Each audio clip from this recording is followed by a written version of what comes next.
It's a top 20 matchup in the Pac-12 as USC looks for a bounce back and redemption against Utah. Steve Bartle and Chris Treviño here to break down the game. Utah has won 3 straight meetings with USC, including a sweep last year in the regular season and the Pac-12 championship game. That title game loss was enough to knock USC out of playoff contention. Now Utah can potentially dash the Trojans' playoff dreams once again. Both teams here with 1 loss, so not mathematically out of the Pac-12 title race just yet. But let's talk about this game from USC's perspective first, Chris. USC coming off its first loss of the season. We kind of felt like the negative regression was coming after those 2 close wins to Colorado and Arizona. But how important is it to take down Utah, a team that's been their kryptonite recently? You're right. Frankly, USC had not been playing well over the last several weeks, and you felt like a game like this was coming for the Trojans, and it all came to head in South Bend. Now, they don't have a bye week to kind of lick their wounds and get things right. They have to kind of learn on the fly, and this is a great opportunity for them because what better way to get motivated and get back on track than against a team that you really want to beat. A lot of teams or a lot of players have talked about how this is a game that's been circled for them. USC fans have this game circled. Coaches have this game circled. They know how important it is to get off to a good start against Utah and hopefully springboard them in what is a very tough back end to their schedule. Now, players have talked about having anger in their eyes off the South Bend loss, so they're using that as extra motivation this week in practice. And obviously, this is a team that you really want to beat, and it could springboard you into a good back half.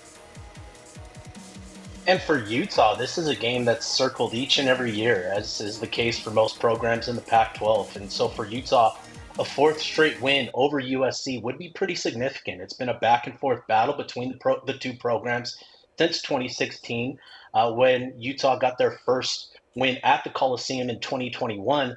That was sort of the game that sort of springboarded this Utah team onto this run that they've been on, this back-to-back championship run. And to get the 2 wins last year, the first one at home, the Pac-12 championship game where their 2 most important players, Cameron Rising and Dalton Kincaid, were injured throughout that game. To get 3 straight and have the opportunity this weekend to push that to 4 straight, it's a huge opportunity for Utah in a general sense, but also and most especially in the race for the final Pac-12 championship this season.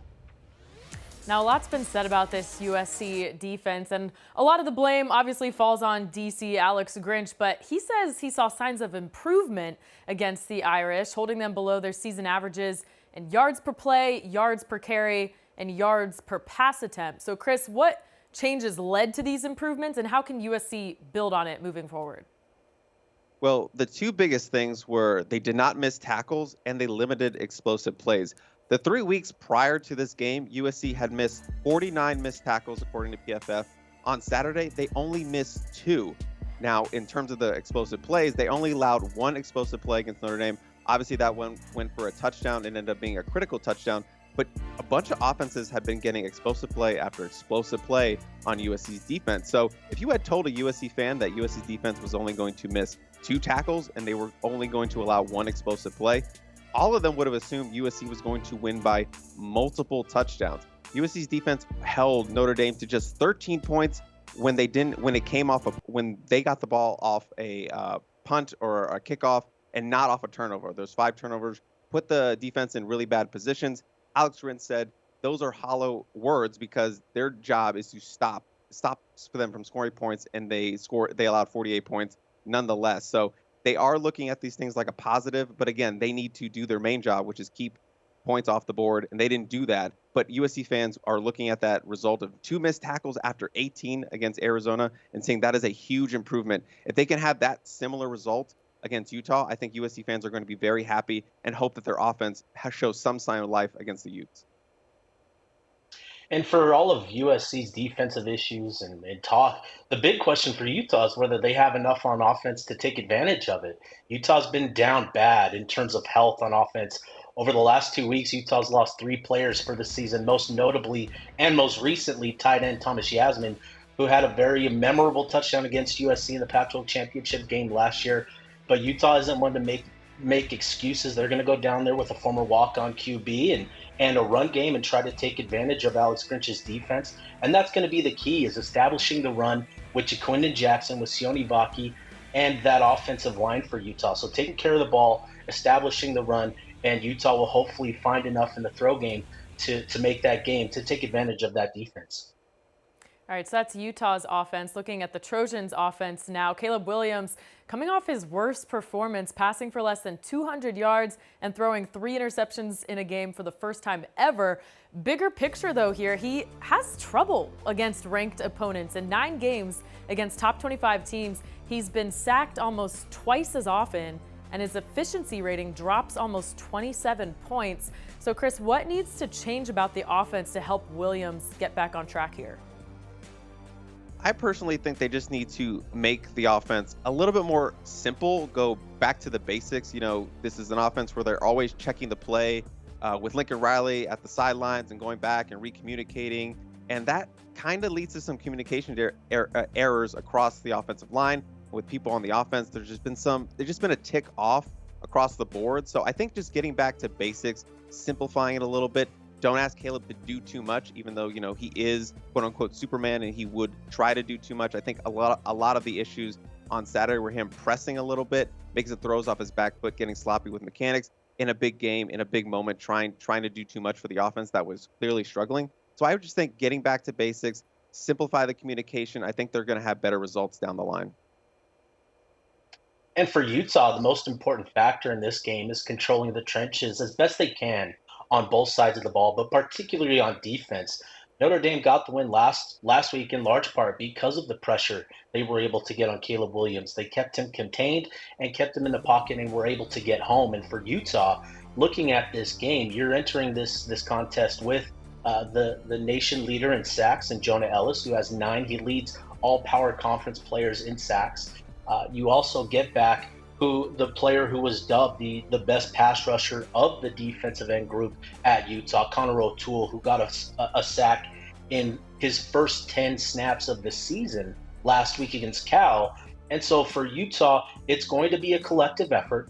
If they can get pressure on Williams with minimal numbers up front and keep bodies in coverage, that's going to be a big deal for this defense in limiting Caleb Williams' success on Saturday. All right, let's get to keys to the game, a player or a matchup. Chris, what are you looking at here? Well, just echoing off that, I'd have to say it's the USC's offensive line. They're the key to everything, especially for the USC offense getting back on track. They've had some inconsistencies over the first couple games of the season, and those red flags are really starting to become apparent as they play better teams. Notre Dame exposed them. You know, Notre Dame had been struggling to get to the quarterback. They had 8 sacks on Caleb Williams in that game, and that just can't happen if you're Lincoln Riley and USC offensive line coach Josh Henson. They've had some injuries. They don't have a lot of depth. The big issues appear to be the interior guard, one of the interior guard spots, and right tackle. So USC it's put up or shut up time for their offensive line against one of the best fronts in the nation and a front that usually bullies them in the trenches. So they got out-physicaled by Arizona. They got out-physicaled by Notre Dame. They cannot let that happen in the Coliseum against Utah, or it's going to be a very long night for this USC offense and USC fans in general. And for Utah, a big key in this game is emerging two-way star Sione Vaki, which has become all the rage with Colorado's Travis Hunter. Vaki has been dynamic on the defense side of the ball.